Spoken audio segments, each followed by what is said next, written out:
Olá pessoal, estamos começando o nosso Fala Farid de hoje. Como sempre, o tema do nosso podcast é cultura, entretenimento e informação. Então, hoje eu trouxe uma pessoa para conversar sobre literatura e sobre direito. Eu tenho aqui comigo o advogado Iago Espada. Muitos dos meus convidados, eles são da área política.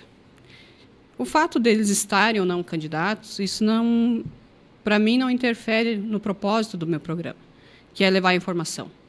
Porque a gente tem notado que nesse pleito desse ano, nós temos muitas pessoas muito capacitadas disputando as vagas da Câmara. Então, o fato delas serem ou não candidatas, para mim, não diz respeito. A questão aqui é a informação, é o entretenimento, é a cultura. Mas, o que acontece? Se essas pessoas são ou não candidatas, é um fato da vida, são as escolhas que a gente faz. Eu não vou deixar de trazer meus amigos, meus conhecidos, pessoas que têm a somar nessa área da literatura, da cultura, e trazer a informação por elas estarem ou não candidatas. Eu vou trazer, sim. Não é a proposta do nosso programa política, mas política, ela nos cerca. Então, a gente não pode fingir que ela não está aí. Então, faz parte do nosso cotidiano, as nossas escolhas, os nossos conhecidos. Então, a gente não vai deixar de trazer pessoas interessantes porque elas estão na política. A política não é um bicho de 7 cabeças. E esse, inclusive, é o tema do seu livro, né? Aqui está comigo, então, o Iago. Tudo bem, já? Tudo tranquilo. Iago, eu quero que as pessoas te conheçam. Conheçam quem é o Iago escritor, quem é o Iago advogado. Fala de você, da tua formação, da tua família, de onde você veio. Primeiro, agradecer, né, pelo convite. E você fez um introito, uma introdução, que é justamente sobre o tema do meu livro. Né? Eu escrevi um livro chamado Não Odeie Política, justamente com essa intenção de desmistificar. Né? E eu, enquanto escritor, né, nesse tema, acaba que hoje eu sou candidato, né? Mas isso é uma questão à parte. Antes disso tem o Iago, né, que tem 31 anos de idade. Sou advogado criminalista, sou empresário também, aqui, escritor, e, acima de tudo, um jovem e resignado e na luta para tentar melhorar um pouquinho as coisas, né? Esse fogo que a juventude tem, essa vontade que nós temos de tentar fazer diferente, né? Então, eu sou nascido em Maravilha, aqui pertinho, né? Mas já estou há algum tempo em Chapecó, cidade a qual eu escolhi para investir, para abrir meu negócio, ter o meu escritório. E uma cidade que nos acolhe muito bem. Então, agradecer o convite e estou à disposição aí para a gente bater um papo. Então, Iago, essa questão, a primeira vez que eu ouvi o título do teu livro já me chamou a atenção, porque eu sempre digo assim, você não tem que gostar de política, mas você tem que entendê-la, porque ela faz parte da nossa vida, a gente gostando ou não. Então, é melhor você entender daquilo que nos cerca, e porque geralmente você vai tentar discutir política com alguém. Eu odeio política. Eu não quero nem saber. Parece que é um bichão de 7 cabeças que eu não posso chegar perto, não posso me envolver, que todo mundo está envolvido naquilo, é sujo, todo mundo é corrupto. E acho que não dá para a gente colocar todo mundo no mesmo balaio. Não, jamais. Tem pessoas muito boas trabalhando e tem pessoas muito boas que eu já vi assim, mesmo estando fora de Chapecó, porque eu passei mais de 20 anos fora daqui. Então, eu tentei acompanhar os pleitos dentro do possível. E assim, eu vi muita gente boa candidata e não se elegendo. E eu ficava triste em ver assim, poxa, aquela pessoa tinha tanto a somar para a sociedade chapecoense e não chegou a se eleger. E, de novo, esse ano eu tenho visto assim, algumas convenções que eu fui, algumas reuniões que eu frequento, vi nomes muito bons, deixando o nome à disposição para a candidatura, para disputar. E assim eu fico pensando, será que essas pessoas... será que o chapecoense vai saber votar? Sim. Até o meu livro, eu trago justamente essa questão da dificuldade que o eleitor brasileiro tem. O subtítulo dele é Não Odeie Política, saiba os motivos que tornam o Brasil um país politicamente fracassado. Claro que eu faço um exagero, uma hipérbole. A gente não é um país fracassado politicamente, sim, mas a nossa população ela tem muita dificuldade, nesse sentido que você falou, de escolher, por vezes, pessoas corretas, né, para estarem ocupando cargos públicos. Né? Isso vem de uma questão da cultura não de hoje, de muito tempo. A gente foi um país colonizado, a gente é um país que costuma ter dificuldade de entendimento da própria história. Né? Até que quando a coroa portuguesa vem para cá, ela é uma coroa de terceira linha na Europa, ela vem fugida para cá, em perseguição do Napoleão Bonaparte. Então a gente foi colonizado, de certa forma, assim, por uma coroa que já vem aqui com um sentimento de fracasso. Tá bem. E traz isso para a população, né, para os índios, e acaba a gente sendo colonizado por esse tipo de pensamento, de que nós sempre somos menos. Né?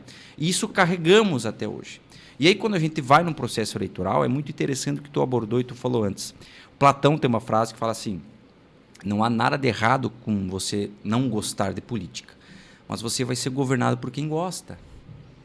Né? Então é melhor você entender como funciona. Isso. Ninguém, quando a gente fala em política, né, a gente não está falando a pegar a bandeira e subir em cima de um carro. Não, isso é política partidária. O partido, infelizmente, ainda é uma ferramenta que a gente tem que ter para chegar, né, numa situação de ter um cargo público para tentar ajudar e botar as suas ideias em práticas. Né? Mas o que acontece? Quando a gente pensa em política partidária, sobretudo em cidade que é menor, né? Veja só, a gente não está em São Paulo, não está em Rio de Janeiro, mas já estamos numa cidade, né, de médio porte. Mas quanto menor a cidade, pior fica. Né? A gente tem que tirar um pouco da cabeça, e eu falo isso no meu livro, tirar um pouco essa cabeça da questão da política, da politicagem, da política partidária, que isso é uma natureza à parte. A política, na essência, ela nasceu para melhorar a vida das pessoas. Por que eu tenho que ter prefeito, vereador, deputado, governador, presidente? Porque eles precisam pensar politicamente em melhorar as nossas vidas. Né? Então, realmente é uma luta que nós temos, e o meu livro eu escrevo nesse tom, de tentar um alerta. Olha, você não precisa passar todo dia olhando política, mas você tem que minimamente, você tem que debater. Você não pode se furtar de sentar e olhar os candidatos, como você fez. Né? Olhar quem que, olha, eu acho que eu gostei desse, eu gostei daquilo, eu vou pesquisar o perfil. Isso a gente tem que fazer, e é o desafio para passar aos filhos, aos netos, né? Para que a gente caminhe numa sociedade daqui a pouco mais culturalizada, mais politizada, né? Que todo mundo ganha. Porque até outro dia eu discuti aqui com alguém, acho que foi com o Clayton César, que numa sociedade ideal, cada bairro teria um representante. Não tem como numa cidade como Chapecó, porque ela é muito grande. Mas cada região, cada micro-região, tem que ter alguém que pense nas necessidades específicas daquela região. A gente acaba não tendo isso também. Aí o que a gente tem que fazer? Escolher um candidato que pense no todo. Ele é do centro, mas ele tem um olhar lá para o São Pedro, ele tem um olhar lá para o outro bairro, ele tem um olhar para o EFAP. Né? Então, a pessoa que pensa como um todo, eu acho que são as melhores escolhas. Claro que o ideal é que o bairro centralize. Não, aqui tem um candidato bom, esse cara ou aquela senhora e tal. Mas numa sociedade ideal, né? Isso não ocorre. Então, a gente tem que pensar assim, pessoas que tenham, do meu ponto de vista, pessoas que pensem no todo e que tenham propostas boas. E às vezes assim, a pessoa recebe às vezes, o panfletinho e não lê as propostas. O que eu percebi assim, em outros pleitos, tem algumas teclas que as pessoas sempre batem, parece que pegam o projeto de campanha de um ano e só Ctrl+C, Ctrl+V e só replica. Essa pauta aqui ela dá muito voto, então vou usar. E você sabe que a pessoa não vai trabalhar por aquilo, porque não é o perfil daquela pessoa. Exato. Né? Então, e muitas vezes assim, você acaba elegendo, você não, mas a população, pessoas com base na figura popular. Isso. E às vezes essa figura é muito popular, mas ela não é competente. Não é. Eu trago um capítulo do meu livro, até não trouxe ele aqui, eu peço desculpas pela falha, né? E a gente que é candidato, a gente tem todos os cuidados, né? Porque a gente não pode dar brinde, a gente não pode, né? Sim. Então, mas evidentemente que quero voltar aqui em outro momento e falar dele. E tem um capítulo no meu livro, Jala, que eu falo, o chamado Os Filtros do Eleitor. Sabe o que é os filtros do eleitor? O brasileiro, a gente para votar, a gente passa por diversos filtros. O que são esses filtros? São os gostos pessoais. Então eu sempre falo e dou um exemplo no meu livro. Se eu, por exemplo, eu boto um candidato bom, alguém preparado e alguém que não é preparado. O candidato preparado num cenário fantasioso, hipotético, né? Digamos que é alguém honesto, alguém trabalhador, alguém decente, né?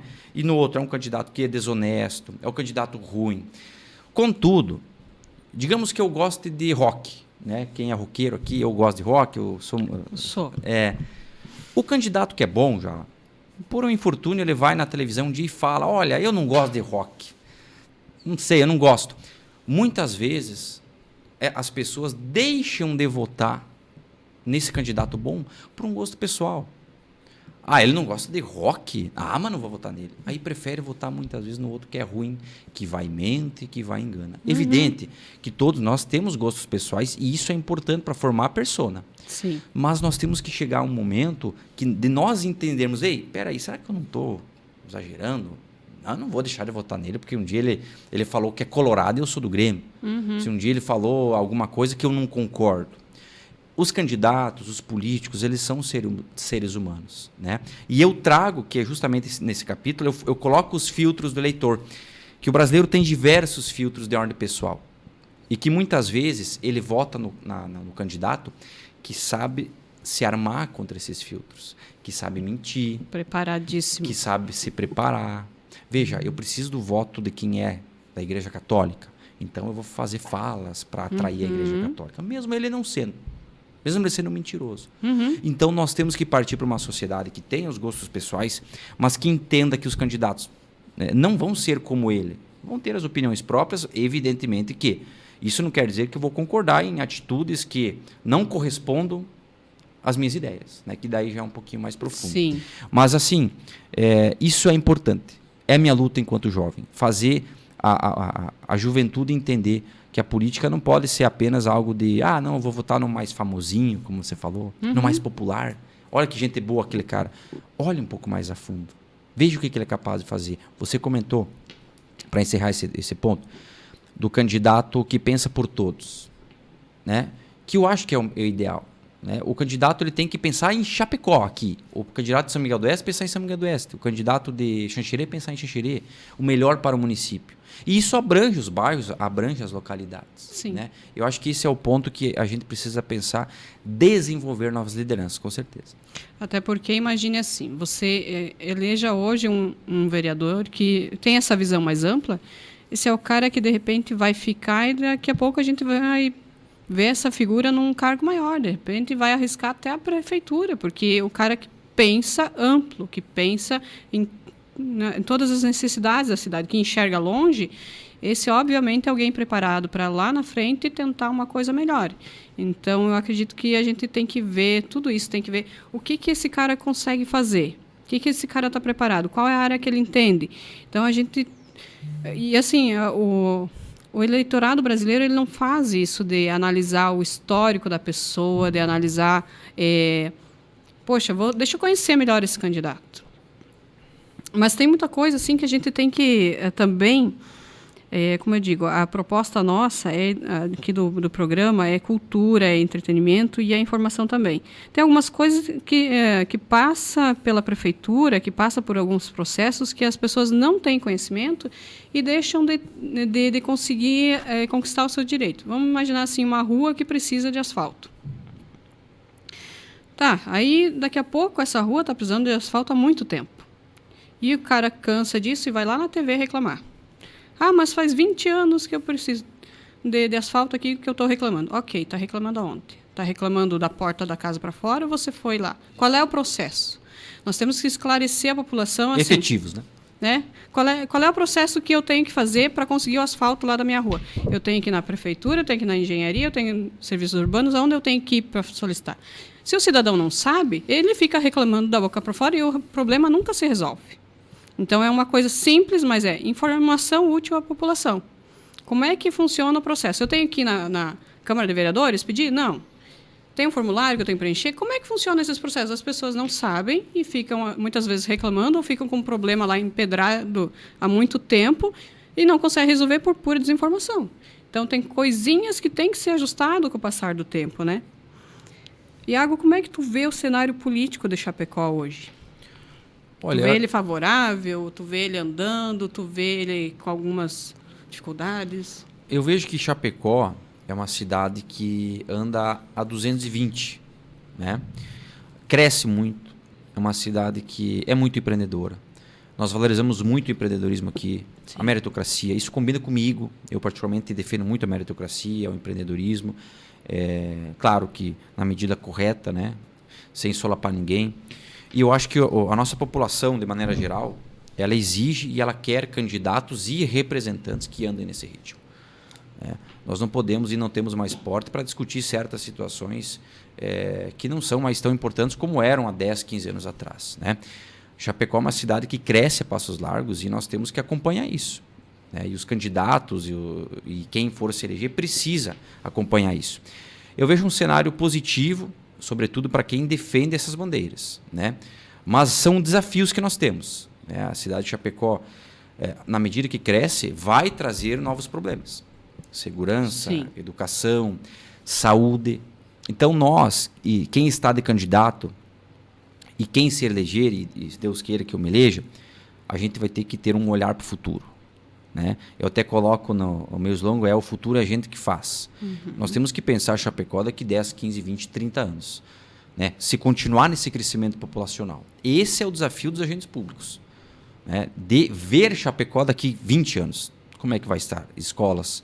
Como é que nós vamos estar com a mobilidade urbana? Como é que nós vamos estar com a saúde? Como é que nós vamos estar posicionados em competitividade? Como é que nós vamos estar com o nosso aeroporto?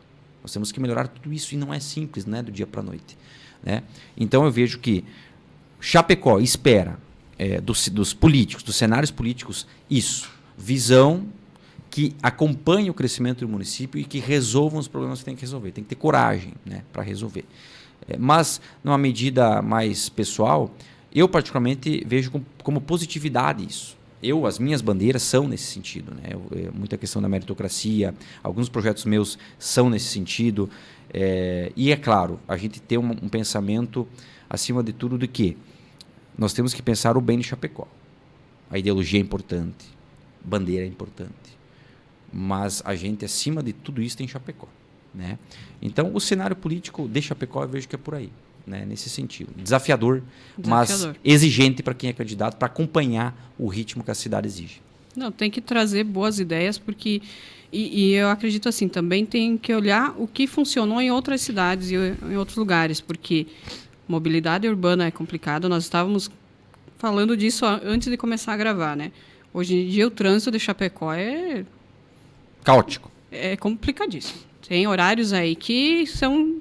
Se você pensar em sair de casa em alguns momentos, e papais, na hora de pegar seus filhos e deixar na porta da escola, por favor, né, vamos colaborar, que tem mais gente para andar, tem que rodar. Despacha o filhote e vaza, né? Porque, pelo amor de Deus, né, o trânsito tem que fluir. Tem alguns colégios aí que você não passa na avenida, na rua, no horário de pico, de saída e entrada da escola. Vamos colaborar também, né, gente? Então, assim, tem mobilidade. Saúde de qualidade para todas as pessoas que estão aí. Principalmente as pessoas que não têm convênio, né, que é a grande maioria. Educação, os CENs, eu estava conversando outro dia com a Astrid. Então, assim, tem muitas vagas, muita coisa sendo pensada, muita coisa. E se algumas pessoas que eu tive o prazer de conhecer, como o Dr. Milton Sander e outros, não tivessem pensado o grande lá atrás, hoje em dia nós estaríamos com problemas muito maiores. Eu me lembro quando foi construída a rodoviária, o pessoal achava aquilo um elefante branco. Meu Deus, o que é aquilo? Para que um negócio daquele tamanho? Hoje a gente sabe que aquilo já nem... Não comporta. Não comporta. Então, assim, tem que se pensar grande, porque a população tá a mil. Você anda já pela cidade, é um canteiro de obras, onde tinha uma casinha, hoje tem um prédio, e vai continuar nesse ritmo por muito tempo. Também acredito. E a mobilidade, a gente tá... Nossa, o pessoal que trabalham com essa parte da cidade deve quebrar a cabeça direto, porque para fazer a coisa andar e fluir, tem muito lugar aqui, esses 20 anos que eu fiquei fora, que eu não conheço ainda. E eu me lembro que um dia eu estava passeando de carro com um namorado meu e a gente passou numa avenida e disse, nossa, meu Deus, a gente estava na Getúlio Vargas, eu disse, meu Deus, aqui é a casa de uma amiga minha, era uma plantação de trigo aqui na frente. Não é aquela história, não, aqui era tudo mato, né? É isso aí. Então, como as coisas se desenvolveram e como ainda precisam, porque tu vê, o problema da mobilidade a gente não conseguiu resolver. E olha o quanto já foi feito e o quanto ainda temos que fazer. Então, a pessoa tem que realmente pensar no futuro, tem que pensar grande. Claro. E tem que ter um executivo e um legislativo andando alinhados para que possam fazer isso acontecer. Porque não adianta nós termos um executivo e um legislativo desalinhados ali, porque vai ter, de um lado não vai fluir. E, inclusive, eu coloco aí o judiciário também, que é a minha área, né? É a teoria de Montesquieu, né? Freios e contrapesos, né? Um poder é independente e autônomo do outro, contudo, eles se regulam, se fiscalizam, para não impedir que um acabe passando mais que o outro. Então, esse é o que você falou. A gente tem que ter poderes que pensem juntos, e quando um daqui a pouco toma uma atitude que não concorda, o outro poder tem a possibilidade de intervir, de falar, olha, não é esse o caminho, né? Eu penso que o grande desafio do Estado, e eu falo Estado enquanto no todo, e não Santa Catarina, Rio Grande do Sul, unidade da Federação, é fazer o mínimo possível, o máximo possível para não atrapalhar a vida do cidadão. Você imagina que o cidadão, ele acorda de manhã, aí ele sai, nessa perspectiva que você falou, ele leva o filho na escola, é fila, aí o trânsito não flui. Aí o trânsito não flui, aí ele descobre que ele tem que ir na prefeitura pagar lá um IPTU. Aí ele chega na prefeitura, aí não atendem ele bem. Aí ele tem que pagar o IPTU, ele tem que ir até no banco. Ele vai no banco, não atendem ele bem, aí acaba pagando IPTU. Aí ele chega no semáforo, a guarda municipal, enfim, multam ele por causa que ele estacionou errado ali, enfim, alguma coisa nesse sentido. Sim. Aí ele acaba passando mal, ele vai no posto de saúde, aí ele demora 3 horas para ser atendido. Aí ele demora 3 horas para ser atendido, ele vai pegar o remédio no posto de saúde, e não tem o remédio no posto de saúde, ele tem que ir comprar. Daí ele vai ter que ir comprar na farmácia, ele vai pegar mais trânsito. É um inferno, né? É uma vida que essa pessoa chega no fim do dia e fala, meu Deus do céu, o Estado tem que evitar tudo isso. Nosso objetivo, e quem é candidato, quem é político, nós temos que trabalhar para fazer o trânsito ser bom, para não atrapalhar a vida do cidadão, para fazer ele chegar no posto de saúde, ele ter atendimento em 30 minutos no máximo, né? Um tempinho. Eu já fiquei aqui 7 horas. Meu Deus, isso é um absurdo. Isso é um absurdo, isso é inadmissível. Isso que eu tenho convênio, meus filhos têm convênio, mas por conveniência eu não quis ir até a Unimed e eu moro perto do Hospital da Criança, então levei no Hospital da Criança. Olha só. 7 horas para concluir o atendimento. Então é isso aí, nós temos que, e quem está de gestor público tem que trabalhar fielmente para não atrapalhar a vida do cidadão. E é claro, evitar que outros terceiros atrapalhem a vida do cidadão também através da segurança pública, né? Então eu acho que esse é o caminho, né? A gente melhorar o trânsito, melhorar a saúde, melhorar a educação, o que você estava falando do pai deixar o filho na escola, a gente tem que criar maneiras disso se tornar um fluxo contínuo, né? Sim. E aí vai da medida de cada um, né? Isso tem muito no direito, a medida da culpabilidade, né? Não, e tem o bom senso, né? O bom Um dia senso. desses eu estava atravessando a faixa eu acho que estava indo para a feira do livro lá, que era no centro de eventos. Estava atravessando a faixa do lado do Marista. E estava chovendo, eu estava de guarda-chuva a pé e meu abril foi complicado. E então eu estava atravessando e a pessoa com o carro vindo, eu em cima da faixa e ela vindo com o carro, ela não ia parar. Até que eu parei e bati no carro. Eu disse, pô, você não está me vendo aqui? É a mulher que desce então, vem na mão. Mas essa aí é doida, deve ser. São desafios, né? Não, porque assim, falta de bom senso. Você está vendo que o pedestre está atravessando. Espera a criatura que está na chuva ali terminar de atravessar, daí você vai com o seu carrão, passa na frente. Exatamente. E não estou nem criticando a questão do carro. Ótimo, tem um carrão, beleza, eu não tenho. Mas, enfim, a questão é bom senso. Você está vendo que o pedestre espera ele terminar de atravessar, e você vai. O que acontece? Se eu não paro e ela não para, vai me atropelar em cima da faixa, ia se dar mal. Exatamente. Né? Mas a questão do bom senso é complicado. Iago, o que a gente pode esperar do Iago como vereador, se você conseguir essa... Acima de tudo, alguém que vai fiscalizar de uma maneira muito forte, que é o meu papel. Eu sempre tenho dito que, assim, quando você se elege vereador, as pessoas te deram uma procuração. Ninguém vai votar em mim porque eu sou um gurizinho de óculos. Não, porque daqui a pouco, olha, gostei desse cara. Então, eu preciso pegar essa procuração e fazer jus. Doa quem doer. Né? Fiscalizar de uma maneira muito forte. Eu sou uma pessoa de opinião. não fico nunca em cima do muro, mesmo que isso possa me desgastar. Isso nos custa. Nos custa muito. Podem esperar opiniões fortes, podem esperar lado, podem esperar fiscalização e, acima de tudo, serei um vereador com projetos que visam melhorar a vida das pessoas. Eu acho que a gente tem que parar de tentar fazer projeto de lei, indicação, requerimento para agradar compadre, para agradar o primo, para agradar a pessoa lá que me votou para mim. Estou dizendo que isso não é válido, estou dizendo que a gente tem que pensar grande. Estou dizendo que a gente tem que pensar em Chapecó, nós temos que ter vereadores que pensem em Chapecó daqui 10, 15, 20 anos, que sentem e discutam, que saibam pegar o que é um PPA, que é um plano plurianual, peguem um orçamento encaminhado anual da prefeitura e saibam ler aquilo e entender o que está sendo dito. Nós temos que pensar nisso. E o Iago, acima de tudo, vai ser um vereador que vai fiscalizar muito, que é um vereador que vai ser técnico. Eu, como advogado, eu tenho essa veia, né? Que vai estar aberto a ouvir a população, acima de tudo. Eu acho que tem que saber ouvir. O vereador ele tem que ouvir. Sim. Na Câmara ele fala. Porque o parlamento, parlar é de falar. Sim. Mas ele tem que ouvir. E é uma característica que eu tenho. Ouvir o que as pessoas têm para dizer. E eu sou muito franco. Quando eu falo, olha, isso aqui não dá para fazer. Isso aqui dá para fazer. Né? Uhum. Então, o meu objetivo é ser o vereador que Chapecó tem orgulho. Esse é o principal objetivo. Olha, esse cara aí é bom. É um baita vereador.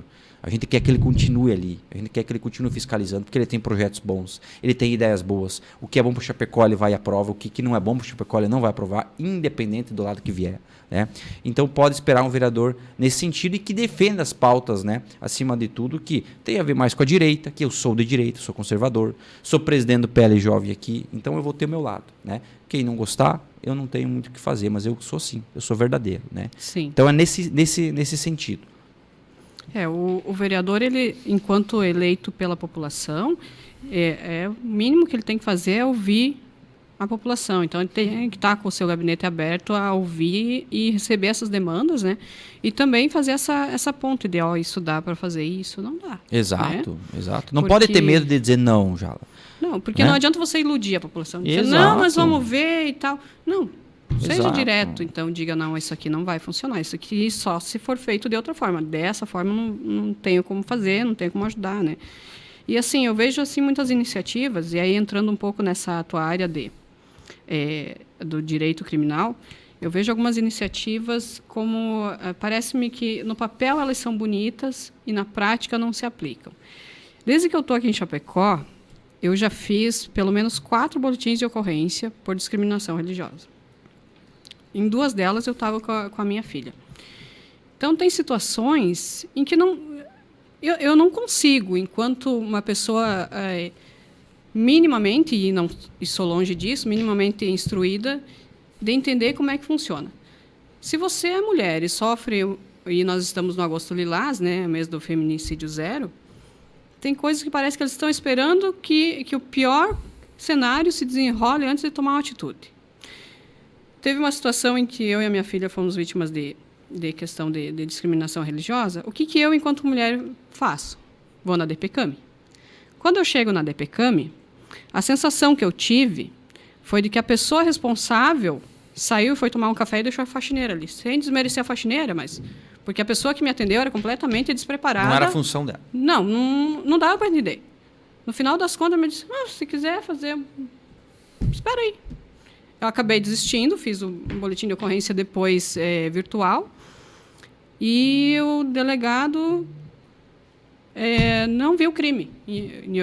Nesse caso, o que aconteceu? Eu fui num determinado cartório, que eu gostaria muito de dizer o nome, porque o dono é um boçal. Mas é bem conhecido, não preciso dizer não. Inclusive, é conhecido por ser boçal. Mandou eu tirar o hijab para fazer um documento simples. Disse, não vou tirar o hijab aqui na frente de todo mundo. E me recusei, então não pude fazer um documento simples, uma procuração simples. E o delegado não viu crime nisso.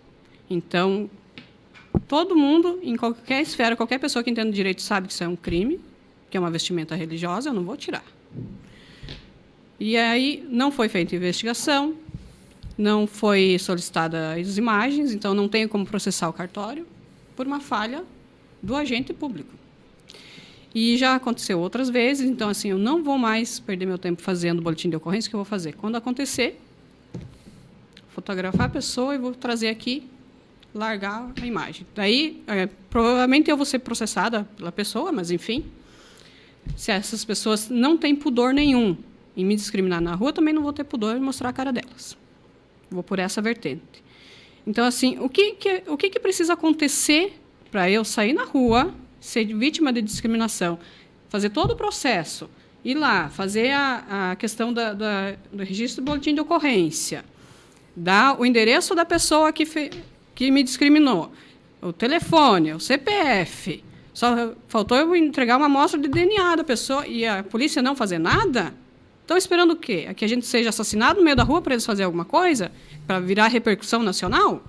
Como é que... Então, assim, na teoria funciona e na prática não funciona. Não funciona. É isso que às vezes eu penso assim, parece que alguns núcleos, alguns grupos, parece que são mais beneficiados do que outros. É essa sensação que eu tenho aqui. Porque aqui em Chapecó é uma coisa que é bem complicada e que eu bato muito em cima, é o preconceito estrutural. Tem que se mudar essa visão. Tem que se mudar. Hoje, Chapecó não tem mais espaço, com a paleta cultural que nós temos aqui, não tem mais espaço para preconceito estrutural. Ou vocês se abrem, ou vão ser soterrados. Porque a realidade é essa. Nós temos aí, se não me falha a memória, 85 etnias aqui dentro de Chapecó. Então, assim, não dá para... De quem tu é filho? Não importa de quem que eu sou filho. Importa quem eu sou. Então, essa questão colonialista, a gente tem que se desvincular um pouco. Tem que se abrir se a gente quer que essa cidade avance culturalmente e cresça. Tem que se abrir e parar de olhar para o próprio umbigo. Parar de olhar só para aquilo que é... Não, essa aqui não... isso aí... Não, gente. Tem que olhar como um todo e tem que fazer a coisa funcionar. Então, assim, eu vejo... eu hoje vi uma reportagem muito interessante lá, do Augusto Lilás, no jornal, e fico pensando, sim, eu, enquanto mulher, eu obedeço todas essas orientações. Você foi vítima disso, daquilo, vá à procura de EPCAM. Para mim, ser mal atendida, eu lamento. Isso já foi há uns 3, 4 anos, não sei quem está trabalhando lá agora, mas a minha experiência, nesse caso, foi a pior possível. Tanto com a DPCAM, só que ali com quem estava ali embaixo, com quem me atendeu posteriormente lá em cima, muito bacana. Mas com a Polícia Civil como um todo, a minha experiência aqui é a pior possível. Porque tu vai lá, ou é um estagiário que você está falando A, ele está entendendo B, ou você dá todas as informações e ninguém faz nada, ninguém desenrola nada. Eu não sei o que esperar. Tem vários pontos aí, né, Jola, que assim, até ontem eu estava vendo que a Polícia Civil lançou um programa Mulher Segura. Em função do mês do Augusto Lilás, né? É o programa Mulher Segura. Chapecó, para você ter uma noção, é a 12ª cidade do Brasil em estupro. Isso é muito forte. Muito. Isso é algo extremamente preocupante. Eu, como advogado, são dados que eu me preocupo, porque nós temos aquela visão que nós estávamos falando, onde é que nós vamos parar? Nós temos que nos preocupar. E o que você está falando, eu vejo que são vários pontos, né? Tem uma frase também no meu livro que eu falo assim que o homem é muito mais ser humano, o homem não no gênero, mas na espécie. Sim, na espécie. Ele é muito mais humano quando nasce do que quando ele morre. Porque quando a gente nasce, a gente vem puro, né? É instinto puro. E a sociedade vai mudando esse cidadão. Até que ele crie preconceito, que não é bom em nem nada, absolutamente nada, né? E aí muitas vezes o Estado vai lá, cria uma estrutura, cria uma delegacia, contrata pessoas, faz concurso público, cria sistema, computador, faz um programa como foi feito ontem, que eu vi o lançamento, cria política criminal.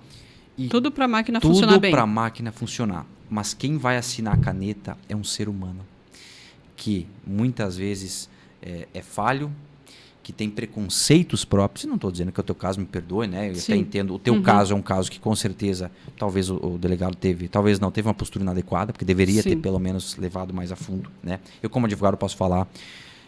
Lá na frente, é igual a situação do advogado. Quem vai julgar é um juiz. Quem vai julgar? Eu tenho um caso muito clássico no meu escritório, que foi uma das maiores... Não vou dar nome, não vou dar absolutamente nada. Um absurdo que eu tive no meu escritório, de uma condenação de um crime que tinha provas fartas para absolver, e no processo penal a gente tem o indúbio pro réu, que a gente chama, que é o princípio de que, na dúvida, a gente tem que absolver. Nós não podemos condenar alguém com 1% da dúvida. Uhum. Aquele processo é assim, ó, havia provas aos montes, né? Para absolver. E aí foi condenado. Sendo condenado, eu vou e recorro em segunda instância. E em segunda instância, quem julga é desembargador. E desembargador tem quem era advogado, quem era promotor de justiça. E eu lembro que quando caiu para o relator, que é quem dá o parecer, né? Resumidamente, né? Era um promotor de justiça, antigo promotor de justiça. E o promotor de justiça, a principal função, o que é? Acusar, pedir para condenar. E o resultado, naturalmente, veio pela condenação. Então, assim, eu estou te falando isso, porque assim, lá na ponta, lá no fim, eu não estou dizendo que não é o certo, que nós temos que botar máquina, não é isso. Mas assim, no fim das contas, o delegado que te atendeu é um ser humano. Infelizmente, a gente está à mercê disso. O cara daqui a pouco não vai com a minha cara. Não, não vou deixar isso aqui. Você, por quê? Não vou com a tua cara. Porque tu torce pro Grêmio, eu torço pro Inter. Porque você é do Bolsonaro e eu sou do Lula. Então, olha como nós temos um arcabouço perigoso aí. Poxa, eu vou lá para ser bem atendido, para fazer minha reclamação. E tem um outro ponto que tu comentou, que é um sentimento que as pessoas têm na cidade, em qualquer lugar. Se não tá bom o atendimento, onde é que eu vou para reclamar disso? Pelo amor de Deus, onde é que eu vou? Tá, isso aqui não tá bom. Onde é que eu vou para reclamar? Não tem aqui ali no site, tu entra, e lá no fundo tem ouvidoria. Pelo amor de Deus. Aí eu tenho que ir lá e clicar na ouvidoria e mandar uma mensagem para quem? De repente cai para a mesma pessoa lá. Não, né? E eu tentei fazer reclamação, inclusive nesse caso do atendimento lá no DPCAM, tentei fazer a reclamação na ouvidoria. Você tinha duas opções, ou se identificar ou mandar anônima. Mas a anônima, ela não ia completa a tua reclamação. Então, para você fazer uma reclamação substanciosa, você tinha que se identificar. E então, que segurança eu tenho me identificando de que daqui a pouco essa pessoa ou uma outra não vai me rechaçar, não vai vir atrás de mim, porque, poxa, eu estou lidando com policiais. Sim. Nesse caso do delegado ali, sinceridade, eu não sei qual é o problema. Porque se eu faço um boletim de ocorrência é porque eu quero uma resolução. Se alguém me disse assim, não, mas de repente você não colocou lá que não queria representar. Não, eu coloquei. Porque eu também não sou tão leiga. Então, eu entendo, até porque assim, são anos de questão de preconceito e a gente vai aprendendo qual é o nosso direito, né? Então, assim, se você, nesse caso meu, analisar da seguinte ótica, a Jala ela não quis lá tirar o hijab no meio do cartório. Sim, eu não vou tirar. Não vou tirar no meio de um cartório com 50 pessoas, eu não vou tirar meu hijab. Depois eu fiquei sabendo que tinha uma sala especial lá para esse tipo de caso. Por que eu não pude usar? Então, se o delegado tivesse investigado, tivesse feito o papel dele, no mínimo, tivesse investigado, pedido as imagens do circuito interno, que eu não posso pedir. Sim. É prova, mas eu não posso pedir. Então, eu teria com o que trabalhar para mover um processo. Agora, eu não tenho provas, eu estava só eu e minha filha, e os funcionários do cartório não vão testemunhar contra o chefe. E as pessoas que estão ali são pessoas aleatórias, que eu não sei o nome e o endereço das pessoas. Então, o que eu podia ter? A prova das imagens das câmeras de segurança. Não posso porque o delegado não fez o seu papel. Então, a quem eu tenho que recorrer? Eu teria que reclamar e processar o Estado, Exato. Porque ele é o patrão. Mas não posso. E esse foi um caso. Fica uma situação ruim, né? Você não sabe muitas vezes o que fazer. Não, é um sentimento, né? Aí imagina, é a Jala muçulmana e eu não gosto muçulmano. Mas daqui a pouco, não era a Jala muçulmana que estava lá. Era uma senhora que teve câncer e está lá só com um paninho na cabeça, cobrindo a sua dignidade. Ela vai ter que tirar? Ele vai pedir para ela tirar ali para fazer a foto? Ela está toda sensível e tal, e só com um paninho ali ela vai ter que tirar para fazer a foto porque o cara não quer fazer? Ou então, vamos pensar mais amplo, e é um cenário plenamente plausível, o cara que ontem era João e hoje é Maria, ele está montado ali, todo na sua feminilidade, eu vou pedir para ele tirar a peruca e se desmontar ali para fazer uma foto? Então, para isso, eu acredito que existe essa salinha para você fazer essa foto diferenciada, porque senão eu estou ferindo toda uma questão de legislação, de É Constituição. um conceito né? moral do indivíduo. Se eu não me engano, é Kant que fala. Ele dá um exemplo do que é a moral. O que é a moralidade do indivíduo? O que tu está comentando ali, né? De que a moralidade é o seguinte, ele faz uma pergunta assim, se você está no semáforo, né? Se você está dirigindo o teu carro, ele dá um exemplo bem legal. E aí vem uma velhinha, eu não estou te comparando uma velhinha, estou dizendo que pode ser um jovem, né? Mas ele dá um exemplo, uma hipérbole lá, enfim, né? Uma velhinha carregando sacola, né?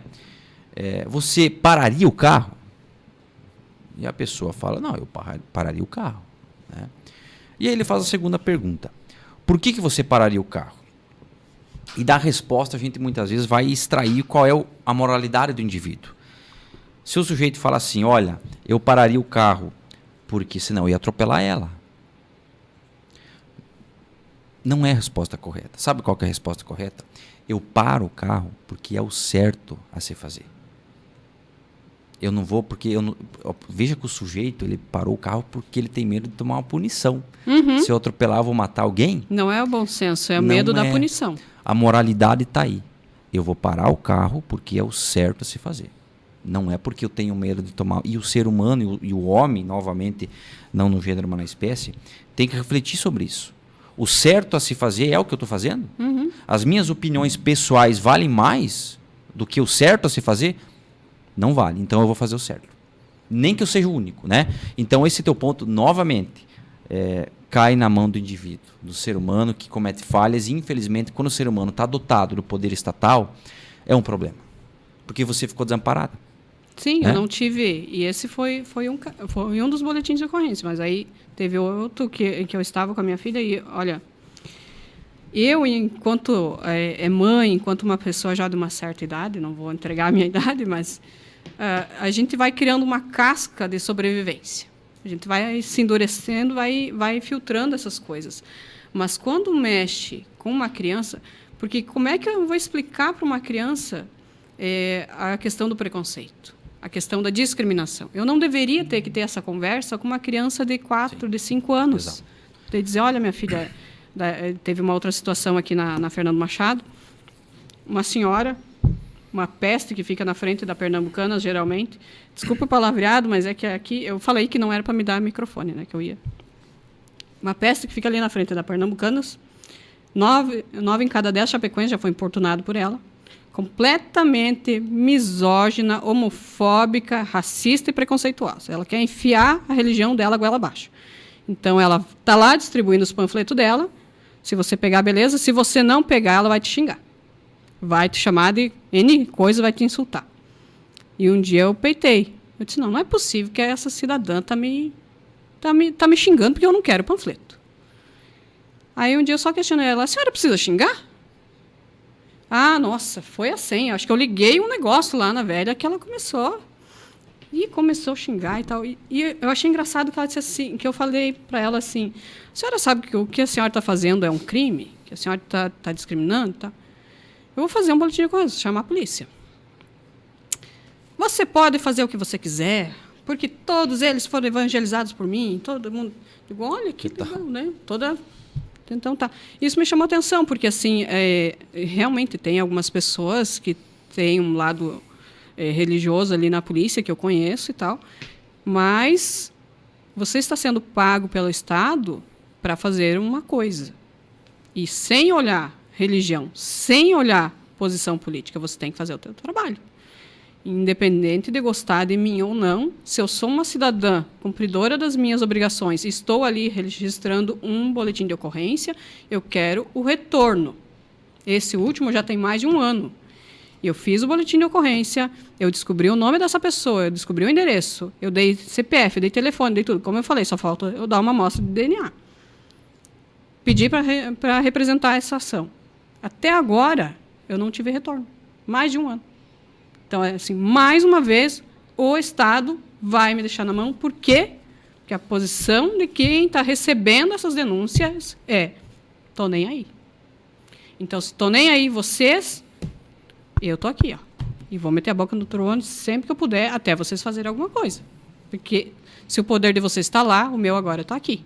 E eu vou cobrar. Vou cobrar porque eu sou uma cidadã dessa cidade. Até saiu o jornal dessa semana, eu fiz uma matéria aqui sobre as memórias de Chapecó. Mesmo eu não sendo daqui, eu tenho memórias daqui dos anos 80, anos 90. Tem coisas que eu sei que o pessoal que é daqui, nascido daqui, não tem memórias. Eu usei como exemplo outro dia o macaquinho que ficava em cima o macaco prego que ficava em cima da árvore no posto Pequeno Lavador, que era aqui na Fernando Machado Cadeodoro, onde que é o Girafas. O pessoal nem sabia que existia um posto pequeno, que era um projeto, se eu não me engano, do Milton Sander. Então, assim, eu tenho memórias da cidade que Afetiva, muita gente que é daqui não conhece, porque eu cresci por essas ruas. Eu sou uma chapecoense de coração. Até outro dia, uma TV entrou em contato comigo, porque agora, como tinha a semana do município, que era para mim dar um depoimento sobre pessoas de fora que moram aqui. Eu disse, olha, dou sim, mas a minha visão não é assim. Se vocês acham que eu vou ficar rasgando seda, não espere. Eu gosto muito de Chapecó, eu amo Chapecó, eu escolhi para ficar aqui, mas eu sei ver os problemas e sei falar deles. Mas eu quero corrigir esses problemas. Não é aquela questão de só criticar por criticar. Sim. Eu quero criticar sim, mas para a gente buscar alternativa, buscar a resolução do problema. Então, nesse caso, por exemplo, se eu estou vendo uma falha no sistema em que não está funcionando, em que eu faço uma denúncia, em que eu faço um boletim de ocorrência, e uma vez não dá certo, outra vez não dá certo, outra vez não dá certo, é porque a falha está aqui. Então, nós vamos ter que resolver essa falha. Porque daqui a pouco, o que eu vou fazer? Eu vou desistir de fazer boletim de ocorrência, eu vou direto na ouvidoria, eu vou direto no Ministério Público. E aí, quem vai ter que se explicar é quem não está fazendo nada. Então, acho que é melhor fazer alguma coisa. Opinião minha. São situações assim, que a gente não gostaria que existissem aqui. E, às vezes, eu tenho a impressão de que certos grupos têm privilégios sobre outros. Porque se acontecer alguma coisa com fulano daquele grupo lá, sabe? Não vou entrar muito no mérito da questão, para a gente não parecer estar sendo discriminatório também. Mas parece que só se enxerga quando alguma coisa em extremo acontece, como é esse caso do Agosto Lilás, do feminicídio zero. Então, o que está se esperando acontecer? Que eu saia na rua com a minha filha e a gente sofra violência na rua, que a gente apanhe até morrer no meio da rua por essas pessoas que nos discriminam? O mesmo direito que eu tenho de sair na rua de hijab tem a pessoa de andar com o calção atolado na bunda. É o mesmo direito, gente. Não tira o mérito de quem eu sou. Não muda a minha questão ser humano, não muda o meu direito. Então, eu tenho que ser respeitado como uma pessoa que está andando na rua como qualquer outra. Isso aqui não é licença para me xingarem, para me discriminarem. Já chega no mercado de trabalho, que a discriminação é absurda. Eu estava falando para alguém outro dia, só ano passado eu fiz mais de 30 entrevistas de emprego, porque o mercado não te absorve. Mas são dificuldades culturais daqui da cidade que a gente, aos pouquinhos, vai quebrando. Como eu disse, eu não acredito em bater panela e certas coisas. Eu acredito em a gente chegar e conquistar o nosso espaço, mostrando da nossa capacidade, mostrando o que a gente pode fazer. Porque assim a gente mostra como é que a gente muda as percepções. É através da educação, é através da literatura, é através da cultura, mostrando para as pessoas que nem tudo é um bicho de 7 cabeças, como é o caso da política, como é o caso de nós muçulmanos, que nós não somos isso que muitas vezes a mídia mostra que é, como é o caso de outras culturas. Eles não são só isso, ou não são só aquilo. Dê voz a essas pessoas para que elas falem, para que a gente as conheça, e aí a gente vai mudar as percepções. Eu tenho certeza que nós vamos ter uma sociedade diferenciada se a gente conseguir fazer isso aqui em Chapecó. Iago, eu queria que você me falasse, porque eu estou sabendo que tem um outro livro por aí. Tem. E aí? Tem. Só pegando o gancho que você falou ali, é importante eu vejo que os direitos individuais, eles têm que sempre, acima de tudo, fazer valer, né? E o que você está falando, você está desabafando. Sim. Por entender que muitas vezes existem pessoas que não compreendem a tua posição religiosa, e eu acho que isso, infelizmente, é algo que temos cultura enraizada nesse sentido, que nós temos que modificar. Sim. Né? E o brasileiro, tá? Pelo menos é a minha visão, ele é muito de ter um personagem, né? ele olha muito para cima, né? Se tem lá alguém na novela que mostra a bunda, a gente infelizmente vai ver aqui, né, a mulherada ali andando nesse sentido. Vai querer, né? E vamos torcer para que mais figuras como você apareçam. Isso que eu estou falando. Que as pessoas elas entendam que é só uma questão da opção. Sim. Né? E a gente brigar na medida do possível para que você possa cada vez mais se sentir abrigada e se sentir seguro. Né? Tanto que a minha filha, eu tenho uma filha que acabou de fazer 8 anos, ela sempre pede para usar o hijab. Tem gente que acha que é obrigatório. O hijab não é obrigatório, é uma opção, né? É um voto de fé que a gente faz. Eu uso o meu faz uns 15 anos e eu digo para ela, não. E às vezes ela usa em casa, quer sair e tal. Porque assim, o hijab ele é uma escolha. E eu acredito, e assim, é recomendado o uso a partir da puberdade. Assim como todas as outras obrigações religiosas, obrigações não, né? Recomendações. Elas vêm com a puberdade. Porque assim, eu espero que ela esteja muito mais madura, muito mais crescida, preparada, se ela quiser fazer essa opção ou não, porque ela tem que estar preparada para o que a sociedade vai cobrar dela. Porque a sociedade nos cobra. A partir do momento que a gente faz essa opção, nós recebemos N rótulo. Cada vez que eu saio na rua, eu sempre digo, 50% de chance de eu sofrer preconceito. Pode ser que aconteça, pode ser que não, e às vezes vai acontecer 2 vezes no mesmo dia, às vezes vai passar um dia e não vai acontecer. Então, assim, eu sempre digo para minha filha, não usa, não é o momento. Quando você for grande, se você quiser, você vai usar. E é essa a orientação. Hijab nunca é uma obrigação. Ele tem que ser uma opção. Porque o que acontece?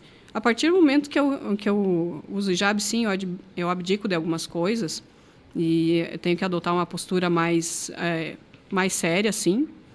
Mas eu obrigo as pessoas a não olhar para minhas características físicas, mas prestar atenção na minha personalidade. Então, se eu estou tentando um lugar na sociedade, é por aquilo que eu sou, e não por aquilo que eu visto. Então, se eu quisesse, em vez de estar com o hijab azul hoje, estar andando na rua com meu cabelo pintado de azul, talvez a sociedade me aceitaria mais facilmente. Mas não é isso que eu sou. Então, se a sociedade não consegue assimilar que isso é só um traço cultural e que não me desmerece de maneira nenhuma, fica difícil. Mas como é que a gente desconstrói isso? Com cultura, com educação, com jeitinho, chegando de mansinho, mostrando para as pessoas que isso não é o bicho de 7 cabeças que elas pensam, que isso é bem mais natural. Claro que eu chamo atenção aqui, porque aqui são poucos. Inclusive, aqui na cidade, são poucas mulheres muçulmanas e são poucas que usam hijab. Porque eu já vi muita deixar de usar justamente pela questão da opressão da sociedade. Eu não gosto de nada, quem me conhece sabe que eu não gosto de nada de questão de vitimismo e nem uso essa questão de oprimido, opressão, papapá. Mas é que há uma rejeição social. Então, se você não está preparado para lidar com isso, às vezes é melhor não. Mas a gente tem que se preparar para isso como? Com a cultura. Então, é nisso que a gente já tem conversado, né? A questão cultural, né? A questão de projetos que a confraria tem, que agora você faz parte também. Então, a gente quer somar e quer o quê? Quer trazer as pessoas para essa parte cultural, para movimentar, para mudar a característica. Antigamente, aqui em Chapecó, a gente ouvia a seguinte frase: Chapecó é uma cidade para trabalho, não é uma cidade de cultura. Então, a gente teve que, aos poucos, construir todas umas questões, umas políticas culturais, justamente para mostrar que não. Tem que ter o trabalho, sim, mas tem que ter a cultura. Porque, senão, a gente não aguenta só no trabalho, né? Então, quero que você me fale do teu outro livro, porque eu sei que a temática é diferente, né? O meu segundo livro vai ser mais voltado para a administração pública, né? O direito em si, né? Até uma das minhas propostas, enquanto vereador, candidato a vereador, aliás, nessa questão da transparência, né? Eu acho que a transparência pública no Brasil, ela não existe, né? Ela finge que existe, né? Você bota num portal lá na internet, tá aí. E a gente tem que melhorar isso. Nós temos que evoluir. E quem é candidato, quem é político e não quer melhorar a própria administração pública para facilitar para as pessoas, desconfie. Tem que sempre melhorar, né? Aquele, tá tudo bem, tá tudo certo, desconfie. Não está tudo bem. Nós temos que melhorar até aquilo que é bom. A gente tem que evoluir, né? O meu segundo livro vai ser sobre a administração pública, né? Do princípio da transparência, em que eu vou falar e abordar justamente as dificuldades que nós temos no Brasil de dados governamentais, dados sociais que as pessoas precisam ter acesso.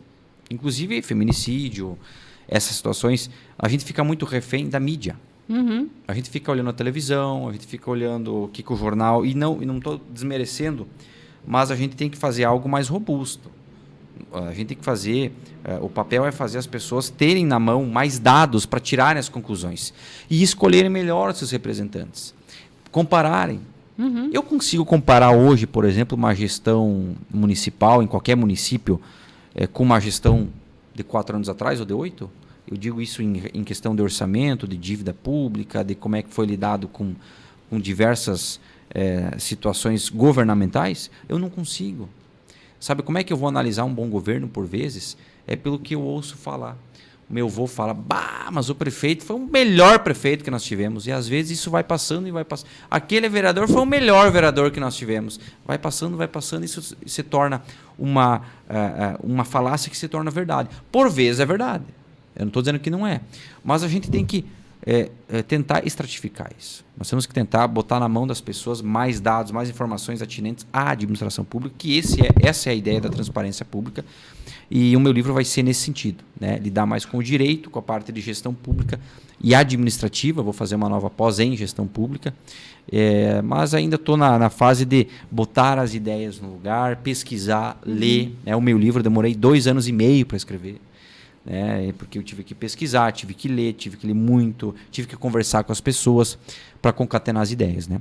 E o meu segundo livro, acredito aí que também em 1 ano e meio, 2 anos, a gente deve estar falando já no lançamento. Mas quem é escritor, e você sabe bem, a gente sempre está dando um jeito de pesquisar, de ler, de se movimentar, né? E a escrita, ela mexe com a alma da gente e eu particularmente nunca vou deixar de escrever algo. Até porque como tu vai partir para essa parte bem técnica, você não pode botar qualquer coisa no papel. Isso. Você vai ter que se embasar muito mais, né?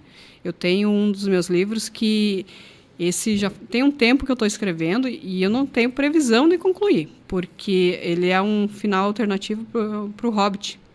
Então, assim, eu não posso simplesmente jogar uma história que ela não case com a história original. Sim. Porque senão eu vou ser massacrado pelos fãs do Hobbit. O fã-clube? Não, mundialmente, né? Então, eu tenho que ler basicamente toda a obra do Tolkien para poder estudar os mapas, estudar a Terra-média para poder centrar a minha história. E vai tempo, né? E vai tempo. Porque se é uma coisa que você simplesmente inventa, então tudo bem.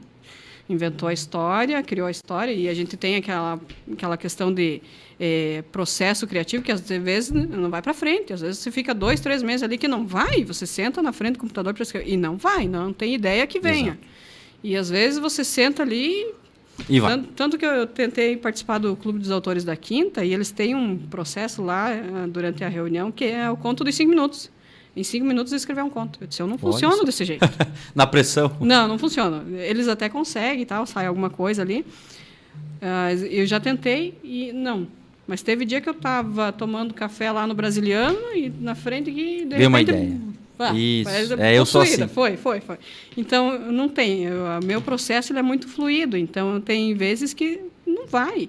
Se você simplesmente cria, você pode ajustar as ideias. Agora, quando você trabalha com uma coisa técnica que você tem que pesquisar, você sabe que se você der um furo ali, tem gente que vai achar o teu furo. Exatamente. Então, você vai ter que fazer um processo de pesquisa para ser coesa as tuas ideias. Tem que ter muita pesquisa e responsabilidade também, né? E até a própria política. Eu fui um jovem que eu li todos não vou dizer, mas 90% da obra do Sidney Sheldon, romancista, suspense, né? Li vários. E é engraçado, porque eu adotei muito o estilo dele. Eu sou um escritor que eu vou alongando a minha história um pouquinho, lá no fim, eu dar o direcionamento do que eu penso. E tudo isso utilizando, como por exemplo no livro Não Leia Política, uma linguagem que é fácil de compreensão, né? Eu não quero que as pessoas leiam. Também aposto muito nisso. Eu vou escrever um livro para quem lê. Para mim ler, não, né? E o meu livro, que é essa parte mais técnica, é um grande desafio que eu vou ter que ter. Porque eu vou ter que falar um pouquinho mais sobre direito, sobre gestão pública. Vai ter que entrar numa linguagem mais técnica. Mais técnica. E, ao mesmo tempo, eu não quero excluir quem não é do direito, quem não é da administração pública. Eu tenho que incluir. né? Para essas pessoas lerem, debaterem o assunto e entenderem o que eu estou falando, né? Então é um grande desafio que a gente tem, né? E eu sou, que nem você. Tinha dias que eu sentava na frente do computador, dizia, agora eu vou fazer 3 capítulos, mas não saía 2 frases. E aí tinha dias que eu estava lá sentado e de repente eu via alguma coisa assim e me dava um start que, olha, era bem isso que eu queria falar. E eu ia lá e produzia lá 15, 20 páginas no Word, né? Então é um processo que cada um tem o seu jeito, mas eu sou mais ou menos assim também. E aí funciona mesmo. E quando a gente pensa na produção literária, a gente tem que pensar em algo para popularizar a literatura. Então, o que acontece? A gente tem que trabalhar com essa linguagem que seja mais fácil. Sim. Porque se você manter só uma linguagem técnica, você vai ter leitores, sim, mas a quantidade vai ser menor. Agora, se você trouxer um texto fácil de entendimento, você vai ter um público muito mais amplo. E tem até a questão de tamanho de livro. Não ser muito grosso. Às vezes você não consegue compactar o suficiente para fazer um livro mais menorzinho. Mas eu acredito muito em livros pequenos com uma facilidade de entendimento. Então, às vezes, eu coloco assim, muito regionalismo, muita linguagem coloquial, porque eu quero que a pessoa leia e entenda. Entenda, né? Entenda. Porque o que vai acontecer? Essa pessoa já foi cativada e daqui a pouco ela vai ler outro livro meu porque ela gostou da linguagem. Eu tinha um professor na universidade que eu falei com ele sobre a escritura e ele me falou uma frase que eu achei muito interessante, assim, ó, faça algo compacto, mas não pareça ansioso. Aí eu, como assim? Depois, no tempo, eu fui entender. Você tem que ser compacto, firme, mas você não pode de cara já falar o que tu... Não é uma bula médica. A bula médica é a coisa mais ansiosa que existe. Ela bota o que é. Uhum. Eu vou ler lá, não pode tomar isso... extremamente compacto e um monte de dados. Então, o objetivo de quem escreve um livro, como a gente tem essa personalidade, essa característica de fazer as pessoas... A gente quer que as pessoas leiam, a gente tem que fazer algo compacto, mas não parecer ansioso. Né? Porque não botar em 10 páginas, porque a pessoa vai pegar, meu Deus, ela correu e colocou algo aqui muito exprimido. Né? E eu acho que esse é o grande desafio também. Da mesma forma, não fazer algo muito grande que é fustigante para quem lê. Sim. A gente, eu que sou da área do direito, é complicado. Porque os livros, as doutrinas são 1000 páginas, 800 páginas, e a gente olha aqui e fala, meu Deus. Só que é evidente que é uma leitura técnica, né? Uhum. Mas esse também é um ponto que eu concordo. Né? Eu acho que a gente tem que fazer algo para as pessoas lerem, não fazer algo popularesco, né? Colocar as nossas ideias na medida correta, na medida certa, é uma alquimia. A gente tem que ir dosando até que a gente tire o perfume perfeito. Porque aí a gente consegue abranger um público que normalmente nem tem o hábito da leitura, ou lê muito pouco. Então, se você adotar essa fórmula de um livro fácil de leitura, você vai estar conquistando esse público. Então, vai cativá-los e daqui a pouco eles vão se tornar... Nem precisa ser assim, nossos leitores, mas leitores de outros, porque tomou gosto pela leitura. Então, eu acredito muito em livros mais sucintos ou com uma linguagem mais fácil. Porque se a linguagem for fácil, de repente o livro pode até ser mais extenso, mas a pessoa não vai perder o interesse e vai continuar lendo. Então, essa é uma fórmula que eu tenho adotado nos meus livros. Esse fim de semana eu consegui terminar mais um, e agora estou apanhando a segunda edição de outro. Né? Porque desconfigurei um PDF ali, estou levando uma surra do programa, mas até o final da semana vou estar com mais um pronto também. Então, o meu objetivo desse ano, se eu não conseguir concluir ele, mas vou chegar perto, que era de 8 livros. Eu lancei 4 já. Se eu não chegar nos 8, mas nos 6 a gente vai chegar. Nossa, então, já é muito bom. Posso ficar uns bons anos sem escrever. Nossa, né? Meu Deus do céu. Parabéns. Então, assim, não vamos falar da qualidade literária, que não é nem um Machado de Assis, não é nem um Eça de Queiroz, mas são histórias, são poemas, são contos, são biografias. Eu escrevo em várias vertentes, então tem para todos os gostos e sabores. Então, a gente vai continuar nessa batalha da literatura, vamos continuar nessa área da cultura, assim, tentando levar para as pessoas um pouquinho, e depois, aquilo que eu falei. Eu não acredito em bater panela, eu acredito em mudar percepções através do exemplo. Chegar nessa questão e mostrar a que vim, qual é o meu conteúdo. Se as pessoas gostarem disso, ótimo. tem muita gente que não vai gostar. Claro. E a partir do momento natural. que você começa a aparecer um pouco, também vem as mensagens contraditórias, vem pessoas tentando minar o teu pseudo-sucesso, sei lá se pode se chamar disso, mas a gente aprende a lidar com isso também, Claro, a gente passa por cima, porque... Crítica faz parte. Tudo, né? Eu teve uma reportagem que fizeram do meu livro aqui, e tinha uns comentários, eu achava engraçado. Teve um lá que comentou assim, um lixo de livro. A pessoa não leu o meu livro, tenho certeza, né? Não porque a crítica a gente tem que ser aberta, mas a gente vê quando tem maldade. Uhum. Aí tem outro que comentou assim, é muito fácil publicar livro, eu mesmo posso fazer é só pagar uma editora, então faz. Ótimo, ótimo. Então vamos enriquecer, né, a literatura. Então isso as críticas nos brinde com suas ideias. Sempre vão vir e isso a gente tem que encarar com naturalidade, né? O ser humano, ele tem essa... É que tem essa questão de nós nos posicionarmos politicamente, e as pessoas vão ter uma rejeição, Claro. no caso, não pela tua obra escrita, mas pela pessoa, tua figura. claro. Então, a gente... Aprendendo a filtrar isso, tu sabe que aquela crítica não foi com a tua obra, foi contigo. Sim, exatamente. Então, dane-se, é só mais uma crítica e só nos dá, como é que A vida se diz, segue, a audiência. Então, Iago, foi um bate-papo muito produtivo. Obrigado por você ter aceitado meu convite de vir. Quando o livro estiver pronto, a gente vai conversar de novo. Depois da campanha também, para mostrar também esse teu livro ali, porque esse é um tema assim, que a gente tem que debater mesmo. Essa questão da política não ser odiada da forma que é, a gente desmistificar um pouco, eu acho isso muito importante. Quanto mais as pessoas tiverem consciência política, porque o bichinho da consciência política, quando ele nos morde também, é uma coisa, né? Sim. Então, assim, as pessoas têm que ter consciência política e consciência dos seus direitos. Então, é uma forma da gente abrir os olhos das pessoas e a gente está prestando um serviço à sociedade, né? Porque a gente está mostrando que não é isso. Estamos dando consciência às pessoas de que existem caminhos, que não é só você achar que aquilo é ruim, que aquilo é... Tem outros olhares, olhe por outras óticas e entenda que a política, gostando ou não, ela está aí. A gente está no meio dela e a gente vai ser governado por quem gosta ou por quem entende ou por quem tem as manhas. Sim. Então, é melhor que a gente entenda um pouco para poder aprender a lidar com isso. Claro, claro. Tem uma frase do Cortella que ele fala que os ausentes nunca têm razão. Então, assim, você pode estar errado, mas se você debater, se você mostrar a tua cara, as suas ideias, você está pelo menos tentando mostrar quem que tu é, né? Mas eu que agradeço, tá, Jala? Muito obrigado. Foi um bate-papo aí muito, muito satisfatório. A gente poderia ficar aqui horas conversando, Sim, né? com certeza. Então, eu que agradeço. Desejo sucesso também, esse projeto aí que você tem, que não é fácil, né? Uhum. Você se mostrar, ter um podcast, é trabalhoso, as pessoas acham que é simples e não é. Não. Então, parabéns pelo trabalho, né? E sou muito grato aí pela tua amizade e conte comigo, né? Sempre que possível, quero vir aqui e com certeza vou ter outras oportunidades também. Com certeza. E conte comigo aí também. Que vai render muitos frutos ainda, né? Show de bola, muito obrigado. Obrigada a você. Pessoal, era isso então essa semana. Até semana que vem com o nosso Fala Farid.